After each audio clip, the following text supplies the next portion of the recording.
Itinaas ng lalaki ang mantel at natuklasan ang isang lupain ng maliliit na tao. Hindi sinasadya, nalaglag niya ang isang pakete ng instant noodles dito. Lahat ay nakatingin sa bagay, lubos na nalilito. Wala silang ideya kung ano iyon. Kinuha ito ng isang babae at huminga. Sa kanyang pagtataka, nagbuga ito ng masarap na bango. Nagdulot ito ng kaguluhan sa mga tao na 3 araw nang nagugutom. Agad nila itong tinadad at niluto para kainin.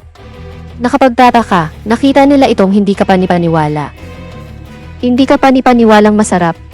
Sa sandaling iyon, ang lupain ng maliliit na tao ay nagtitiis ng taggutom. Kaya kinuha ng lalaki ang isang kahon ng instant noodles at ibinuhos lahat ito sa maliit na lupain. Noong una, inakala ng lahat na ito ay mga meteorite na bumabagsak mula sa langit. Hanggang sa binuksan ng isang babae ang bag at nakitang puno ito ng noodles, ay napagtanto nilang isa pala itong divine intervention. Nang gumaan ang loob ng Empress na nalutas na ang taggutom. Sa sumunod na segundo, isang scout ang sumugod. Iniulat niya na ang hukbo ng kaaway ay nakarating sa hangganan. Nagpasya ang Empress na siya na mismo ang manguna. Gayunpaman, ang kaaway ay napakalakas. Walang pagkakataon ang hukbo ng Empress laban sa kanila. Nang nagpasya ang Empress na mapahamak kasama ang kanyang bansa, biglang 2 agos ng apoy ang sumabog sa larangan ng digmaan na tina-target ang kaaway.